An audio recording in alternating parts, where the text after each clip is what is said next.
ምዕራፍ 8 ሰሎሞንም የእግዚአብሔርን ቃል ኪዳን ታቦት ከዳዊት ከተማ ከጽዮን ያወጡ ዘንድ የእስራኤልን ሽማግሌዎችና የነገድ አለቆችን ሁሉ የእስራኤልን ልጆች የአባቶቻቸውን ቤቶች መሳፍንት ንጉሡ ሰሎሞን ወዳለበት ወደ ኢየሩሳሌም ሰበሰባቸው።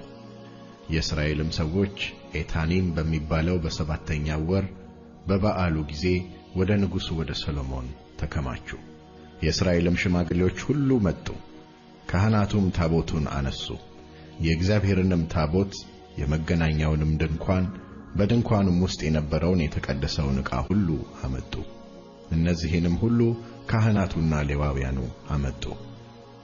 ንጉሡም ሰሎሞን ከእርሱም ጋር የተሰበሰቡ የእስራኤል ማኅበር ሁሉ ከእርሱ ጋር በታቦቱ ፊት ሆነው ከብዛታቸው የተነሣ የማይቈጠሩትንና የማይመጠኑትን በጎችና በሬዎች ይሰዉ ነበር። ካህናቱም የእግዚአብሔርን ቃል ኪዳን ታቦት በቤቱ በቅድስተ ቅዱሳን ውስጥ ከኪሩቤል ክንፍ በታች ወደ ነበረው ወደ ስፍራው አመጡት። ኪሩቤልም በታቦቱ ስፍራ ላይ ክንፎቻቸውን ዘርግተው ነበር። ኪሩቤልም ታቦቱንና መሎጊያዎቹን በስተላይ በኩል ሸፍነው ነበር። መሎጊያዎቹም ረጃጅሞች ነበሩ። በቅድስተ ቅዱሳን ፊት ከመቅደሱ ውስጥ ጫፎቻቸው ይታዩ ነበር። በውጭ ያለ ግን አያያቸውም ነበር። እስከ ዛሬም ድረስ በዚያ አሉ። በታቦቱም ውስጥ የእስራኤል ልጆች ከግብጽ ምድር በወጡ ጊዜ እግዚአብሔርም ከእነርሱ ጋር ቃል ኪዳን ባደረገ ጊዜ ሙሴ በኮሬብ ካስቀመጣቸው ከሁለቱ የድንጋይ ጽላቶች በቀር ምንም አልነበረበትም። ካህናቱም ከመቅደሱ በመጡ ጊዜ ደመናው የእግዚአብሔርን ቤት ሞላው። የእግዚአብሔርም ክብር የእግዚአብሔርን ቤት ሞልቶ ነበርና ካህናቱ ከደመናው የተነሣ ለማገልገል ይቆሙ ዘንድ አልቻሉም። ሰሎሞንም እግዚአብሔር በጨለማ ውስጥ እኖራለሁ ብሎአል፣ እኔም ለዘላለም የምትኖርበት ማደሪያ ቤት በእውነት ሠራሁልህ አለ።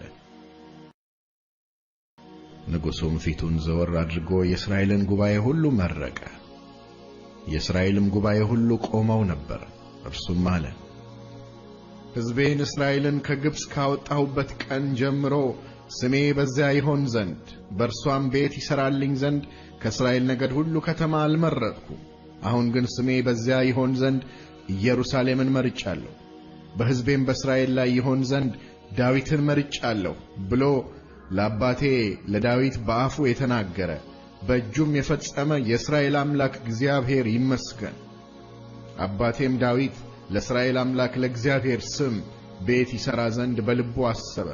እግዚአብሔርም አባቴን ለስሜ ቤት ትሠራ ዘንድ በልብህ አስበሃልና ይህን በልብህ ማሰብህ መልካም አደረግ። ነገር ግን ከወገብህ የሚወጣው ልጅህ እርሱ ለስሜ ቤት ይሠራል እንጂ ቤት የምትሠራልኝ አንተ አይደለህም አለው። እግዚአብሔርም የተናገረውን ቃል አጸና።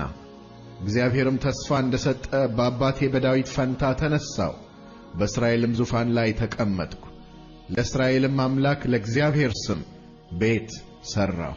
ከግብጽም ምድር ባወጣቸው ጊዜ ከአባቶቻችን ጋር ያደረገው የእግዚአብሔር ቃል ኪዳን ላለበት ታቦት ስፍራ በዚያ አደረግሁለት።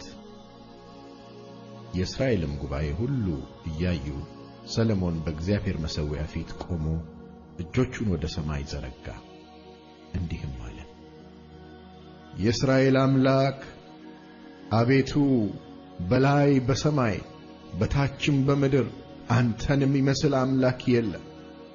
በፍጹም ልባቸው በፊትህ ለሚሄዱ ባሪያዎችህ ቃል ኪዳንንና ምሕረትን የምትጠብቅ ለባሪያህ ለአባቴ ለዳዊት የሰጠኸውን ተስፋ የጠበቅ በአፍህ ተናገርክ፣ እንደ ዛሬው ቀንም በእጅህ ፈጸምከው። አሁንም የእስራኤል አምላክ አቤቱ፣ አንተ በፊቴ እንደ ሄድክ ልጆችህ መንገዳቸውን ቢጠብቁ በእስራኤል ዙፋን የሚቀመጥ ሰው በፊቴ አታጣም ብለህ ተስፋ የሰጠኸውን ለአባቴ ለዳዊት ጠብቅ። አሁንም የእስራኤል አምላክ ሆይ፣ ለባሪያህ ለአባቴ ለዳዊት የተናገርከው ቃል እባክህ ይጽና። በውኑ እግዚአብሔር ከሰው ጋር በምድር ላይ ይኖራልን? እነሆ ሰማይ ከሰማያትም በላይ ያለው ሰማይ ይይዝህ ዘንድ አይችልም። ይልቁንስ እኔ የሠራሁት ቤት እንዴት ያንስ! ነገር ግን አቤቱ አምላኬ ሆይ ወደ ባሪያህ ጸሎትና ልመና ተመልከት።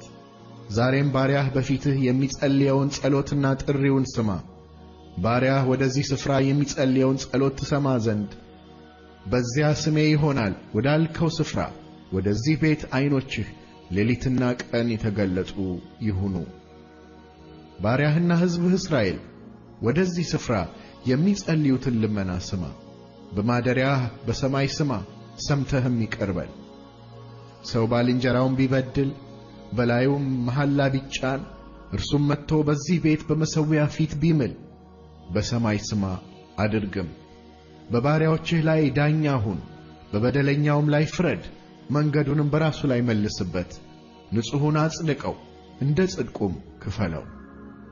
ሕዝብህ እስራኤል አንተን ስለ በደሉ በጠላቶቻቸው ፊት ድል በተመቱ ጊዜ ወደ አንተ ቢመለሱ ስምህንም ቢያከብሩ በዚህም ቤት ቢጸልዩና ቢለምኑህ አንተ በሰማይ ስማ።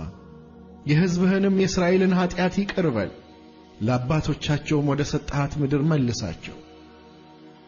አንተን ስለ በደሉ ሰማይ በተዘጋ ጊዜ ዝናብም ባልዘነበ ጊዜ ወደዚህ ስፍራ ቢጸልዩ ስምህንም ቢያከብሩ ባስጨነካቸውም ጊዜ ከኀጢአታቸው ቢመለሱ አንተ በሰማይ ስማ። የሚሄዱበትንም መልካም መንገድ በማሳየት የባሪያዎችህንና የሕዝብህን የእስራኤልን ኀጢአት ይቅር በል። ለሕዝብህም ርስት አድርገህ ለሰጠሃት ምድር ዝናብ ስጥ። በምድር ላይ ራብ ወይም ቸነፈር ወይም ዋግ ወይም አረማሞ ወይም አንበጣ ወይም ኩብኩባ ቢሆን የሕዝብህም ጠላት የአገሩን ቀበሌዎች ከቦ ቢያስጨንቃቸው መቅሰፍትና ደዌ ሁሉ ቢሆን ማናቸውም ሰው የልቡን ሕመም አውቆ ጸሎትና ልመና ቢጸልይ እጆቹንም ወደዚህ ቤት ቢዘረጋ ለአባቶቻችን በሰጠሃት ምድር ላይ በሚኖሩበት ዘመን ሁሉ ይፈሩህ ዘንድ በማደሪያህ በሰማይ ስማ፣ ይቅርም በል። አንተ ብቻ የሰውን ልጆች ሁሉ ልብ ታውቃለህና ልቡን ለምታውቀው ሰው ሁሉ እንደ መንገዱ ሁሉ መጠን ክፈለውና ስጠው። ከሕዝብህም ከእስራኤል ወገን ያልሆነ እንግዳ ታላቁን ስምህን ብርቱይቱንም እጅህን የተዘረጋውንም ክንድህን ሰምቶ ስለ ስምህ ከሩቅ አገር በመጣ ጊዜ መጥቶም ወደዚህ ቤት በጸለየ ጊዜ አንተ በማደሪያህ በሰማይ ስማ። የምድርም አሕዛብ ሁሉ ስምህን ያውቁ ዘንድ እንደ ሕዝብህም እንደ እስራኤል ይፈሩህ ዘንድ በዚህም በሠራሁት ቤት ስምህ እንደ ተጠራ ያውቁ ዘንድ እንግዳው የሚለምንህን ሁሉ አድርግ። ሕዝብህም ጠላቶቻቸውን ለመውጋት አንተ በምትልካቸው መንገድ ቢወጡ አንተም ወደ መረጥካት ከተማ እኔም ለስምህ ወደ ሠራሁት ቤት ለእግዚአብሔር ቢጸልዩ ጸሎታቸውንና ልመናቸውን በሰማይ ስማ፣ ፍርድንም አድርግላቸው። የማይበድል ሰው የለምና አንተን ቢበድሉ ተቈጥተህም ለጠላቶቻቸው አሳልፈ ብትሰጣቸው ሩቅ ወይም ቅርብ ወደሆነ ወደ ጠላቶች አገር ቢማረኩ በተማረኩበትም አገር ሆነው በልባቸው ንስሐ ቢገቡ በማራኪዎቹም አገር ሳሉ ተመልሰው ኀጢአት ሠርተናል፣ በድለንማል፣ ክፉንም አድርገናል ብለው ቢለምኑህ በማረኳቸው በጠላቶቻቸው አገር ሳሉ በፍጹም ልባቸውና በፍጹም ነፍሳቸው ወደ አንተ ቢመለሱ ለአባቶቻቸው ወደ ሰጠሃት ወደ ምድራቸው ወደ መረጥካትም ከተማ ለስምህም ወደ ሠራሁት ቤት ቢጸልዩ ጸሎታቸውንና ልመናቸውን በማደሪያህ በሰማይ ስማ፣ ፍርድንም አድርግላቸው።